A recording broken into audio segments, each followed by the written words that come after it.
Welcome to Duck Bloke Tuning. Please like and subscribe and leave comments in the comment section. Hi, welcome back to Duck Bloke Tuning and Finding the Sweet Spot. Today is going to be video number 2 for the FATFreq X HBB Deuce.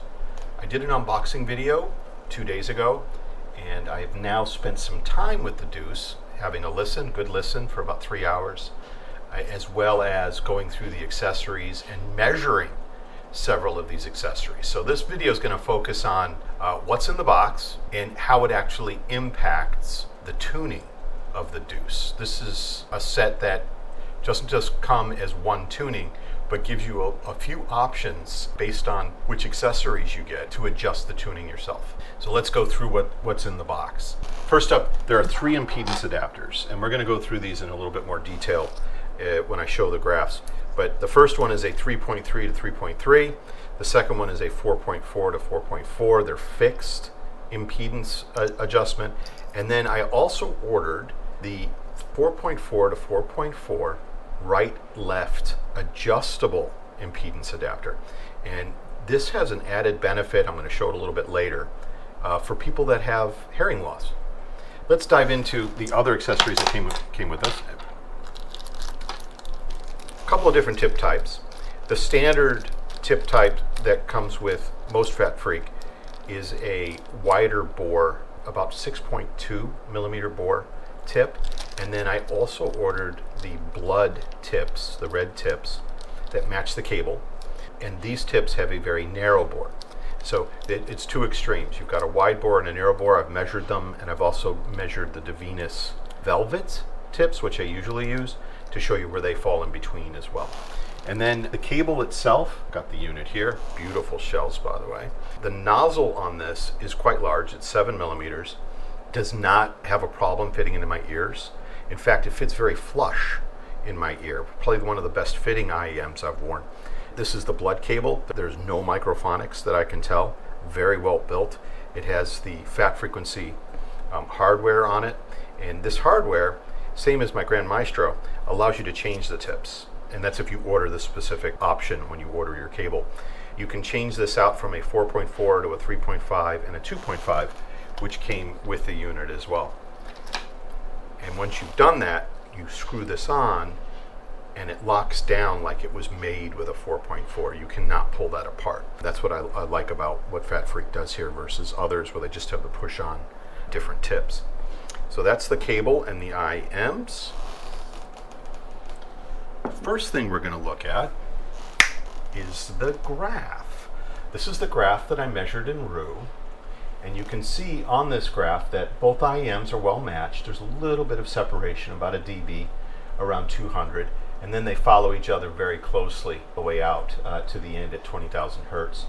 When you add the impedance adapter that came with it, this is the fixed impedance adapter. Let's see what this actually does to the tuning. So what I've done is I've measured just the right, and I'm going to click on this. There it is. Okay, so there's the right tuning with the impedance adapter. It lowers the bass region by about 2.5 dB, but what's most important is it brings down the treble region by as much as about 9 or 10 dB all the way out at the higher frequencies. And this gives you the impression of more bass. So when you lower the treble more than you lower the bass region, the bass starts to take over and it feels like more of a bass set. So that's what this is for. When you really want to pump up the bass and be a bass head, this particular adapter that comes with the pre-orders for people that pre-ordered, or you may need to order this yourself once the pre-order process stops. But that's what this does. Then the next graph I'm going to put up is all the measurements on the adjustable 4.4 to 4.4. And when I did these measurements, I only did it on the right side, and I went to the different, you can see here in the picture that I've put up, you can see the different settings all the way from 0 all the way out to 10. And as you turn this clockwise, it starts to bring this further and further down. So you can see right here, this is the standard setting before you use an impedance adapter, and then this would be position 1, 2, 3, 4, 5, all the way down to 9 and 10. And 9 and 10 actually overlaid with each other. So 9 and 10 make no difference.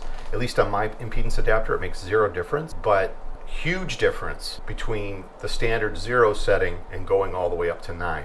Now we're going to have a look at the different adapters and how they compare. So this image is showing us the 3 adapters. This is your 3.3 that we talked about. So this is the 3.3. This is the 4.4. And this is the impedance adapter that has tuning that's also 4.4. If you compare these next to each other, the 3.3 and the fixed 4.4 overlay, so they are the same. If you use 3.3, just get the 3.3 adapter. If you use 4.4, get the 4.4, you'll get the same impact. I wanted to figure out where the adjustable one lines up, and it's in position 2. So if you were to turn the dial on both the right and the left channel to the second position, this lines up fairly well with how much of a dB change there is adapter.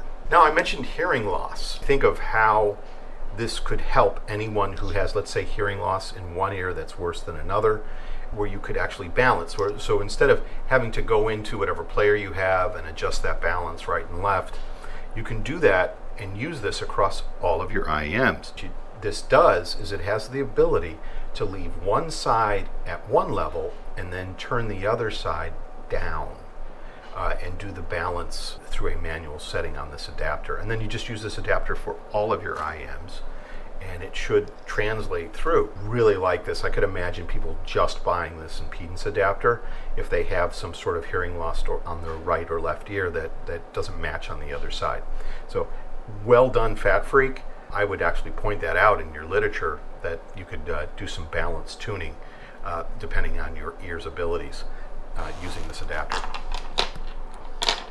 Now, somebody asked about tips. Here's the tips that come with it, and these are my impressions initially.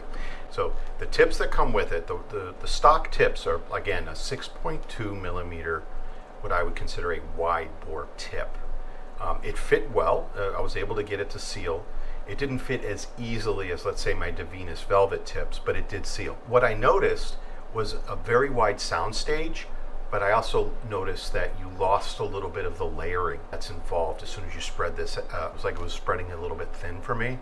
So I wanted to add a little bit more, let's say, note weight and distinguish the different instruments and layer them a little bit better. Then went to the narrow bore tips. They work great. They are fantastic. They fit, I think, better than the stock tips in my ears, the medium size. And I listened with the red tips on there, but they're a little bit too narrow for me. It brought the soundstage in a little bit too tight. So sort of like a Goldilocks and Three Bears, I went to the middle and I used my go-to Venus Velvet tips, which are about a 5.2 millimeter bore, and that seemed to be the best for me for listening. Next thing I want to talk about is the cases. There's a few different case options that come with this. And you can see they have customized this for me. Handcrafted for Duck Bloke. It's a decent sized case. It does fit in my jeans pocket, but it's fairly tight. It's a large case. Nice and velvety inside. Very good for traveling, throwing in your bag, making sure you're protecting your IEMs, your investment, and you can customize it, put your phone number on there or whatever. Just ask them to do it for you. Limited edition. There it is. And then the last case was sent to me is the leather case, and this is genuine leather. It's very supple, but nicely made case. Slides apart, the puck slides apart, very velvety inside as well, and it's pretty much the same exact size as this other case, same diameter as well, and it does fit in your pocket, but I have big pockets. I'm not a small dude. So those are both cases. Take your pick or get both, like I did, and enjoy the premium quality that FATFreq offers with their accessories. Now to the sound impression. This is a 2DD set where they've tuned the first dynamic driver to the low frequency, and they've done a great bass tuck on it. And I'm going to put the graph back up, the first graph, and you can see in this graph how it has an excellent amount of sub bass and bass, but this drops down and is tucked at about the 150-200 hertz mark, and that really adds or brings in the male vocals and make sure that they're not muddied out, which you see in a lot of dynamic driver sets, where that dynamic driver extends out and doesn't drop until about 700 hertz. So by using two dynamic drivers and tuning them well, where one is concentrated on the bass and the other one is concentrated on the mids and the treble, they have really made something special here. I love the way a dynamic driver feels. You can really feel the air pushing in your ear canal and gives you a lot of slam. And this IM is incredibly well tuned, like I said, to my target. So am I enjoying it? Hell yes.